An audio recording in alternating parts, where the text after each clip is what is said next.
ঢাকে পড়েছেন বিধাননগরের ত্রাস দেবরাজ চক্রবর্তী। একসময় বিধাননগর এলাকায় রাজ করতেন তৃণমূলের প্রাক্তন কাউন্সিলর দেবরাজ। বুধবার গ্রেপ্তার হতেই একে একে সামনে আসছে তার বিরুদ্ধে একাধিক কুকীর্তি। তোলাবাজি থেকে শুরু করে সন্ত্রাস কি না করেননি দেবরাজ চক্রবর্তী, এমনই সব বিস্ফোরক অভিযোগ আসছে সামনে। 2024 সালের ডিসেম্বর মাসের ঘটনা। দেবরাজ চক্রবর্তীর সাগরেদদের হাতে আক্রান্ত হন প্রমোটার কিশোর হালদার। তার কাছে 1 কোটি টাকা তোলা চাওয়ার অভিযোগ দেবরাজের বিরুদ্ধে। অভিযোগ, সেই টাকা দিতে না পারায় বন্দুকের বাঁট দিয়ে মেরে রক্তাক্ত করে দেওয়া হয় প্রমোটার কিশোর হালদারকে। দেবরাজের ইনভলভমেন্ট ছিল 100, 200, 500%। তার কারণ কি, দেবরাজ আমাকে নিজে তার সাগরকে দিয়ে ফোন করিয়ে তার বাড়িতে ডেকেছিল, তার মানে অফিসে কাম বাড়ি ডেকেছিল, বলছে সমরেশের সাথে তুমি এটাকে মিটিয়ে নাও। আমার নিজের জমিতে আমি কাজ করছি, মেরে আমাকে মাথা ফাটিয়ে দিয়ে কিছু টাকা দেওয়ার পরেও তারপরে মাথা ফাটিয়ে দিয়ে জমি থেকে ধাক্কা মেরে বের করে দেওয়া, মানে কতটা প্রভাব খাটাতো এরা। মানে মানুষকে এরা মানুষ বলে মনে করতো না। সব মানে এক তো স্কোয়ার ফিটে কাজ দিতে হবে, তোলা দিতে হবে টাকা। কিসের জন্য টাকা দেবো? Development charge. প্রমোটার কিশোর হালদার জানান, দেবরাজ চক্রবর্তীর দাপটে অতিষ্ঠ হয়ে উঠেছিলেন এলাকার প্রমোটাররা। দেবরাজ তো বড় মাথা ছিলই, কিন্তু তার মাথার উপর হাত ছিল অভিষেক বন্দ্যোপাধ্যায়ের। ঠিক আছে, কিন্তু মুখ খোলা সাহস নেই। আমি তখন নিউজ রিপোর্টারকে কি বলতাম আপনাদের, যে বড় মাথা আছে, কিন্তু বলার ক্ষমতা ছিল না। এই বড় মাথা দেবরাজ, তার বড় মাথা অভিষেক বন্দ্যোপাধ্যায়।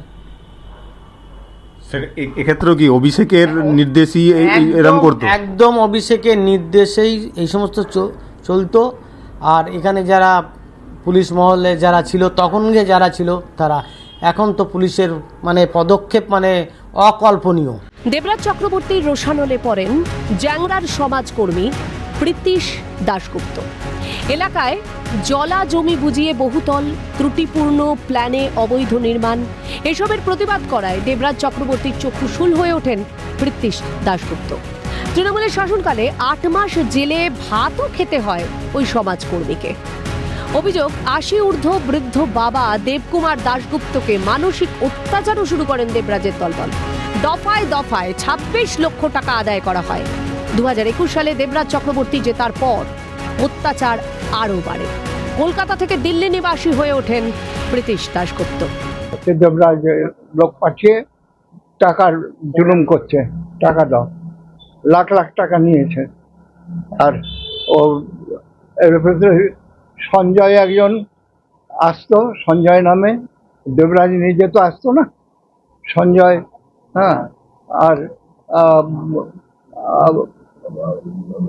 রতন মির্জা,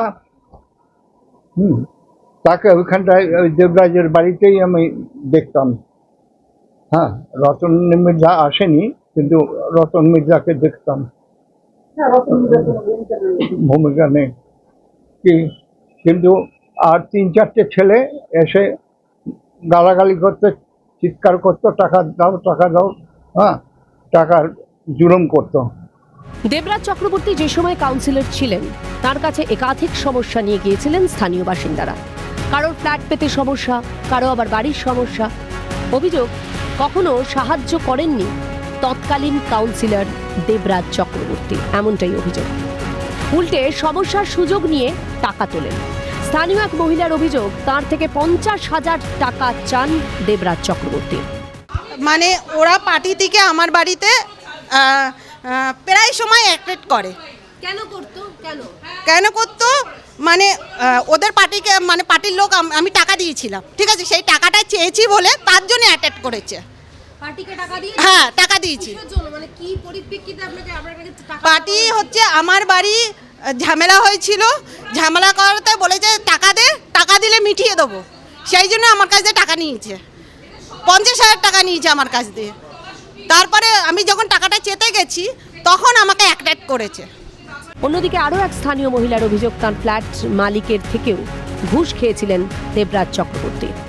প্রথমত দেবরাজের কাছে আমি যখন গেছিলাম যে দাদা এরকম ফ্ল্যাটের টাকাটা খেয়ে নিয়েছে, আমাকে ফ্ল্যাটটা দিচ্ছে না। হ্যাঁ, দেখছি বলে ওর সল্টলেকে একটা অফিস আছে, সেখানেও আমি গেছিলাম। ওর একটা সেক্রেটারি আছে, তাকে দিয়ে চিঠি নিয়ে গেছি। ও চিঠিটা ছুঁড়ে ফেলে দিল, দিয়ে বললো আমি এসব দেখতে পাবো না। পরে আমি জানতে পারলাম ও অলরেডি শাশ্বতী বিশ্বাসের কাছ থেকে টাকা খেয়েছে, ও আর ওর বউ অদিতি। সব মিলিয়ে প্রাক্তন তৃণমূল কাউন্সিলর দেবরাজ চক্রবর্তীর বিরুদ্ধে রাশি রাশি অভিযোগ। তৃণমূল সরকারে তার বিরুদ্ধে থানায় অভিযোগ জানিয়েও হতো না সুরাহা। কার মদতে এত বাড়বাড়ন্ত ছিল দেবরাজের? তৃণমূলের উপর মহলে কি খবর যেত না দেবরাজের কুকীর্তির ব্যাপারে? উঠছে প্রশ্ন রাজনৈতিক মহলে। ক্যামেরায় প্রসন্ন নস্কর, নিখিল দাসের সঙ্গে Mofizul Islam, Dipanjana Sau, Shantanu Shah. Report, Calcutta news.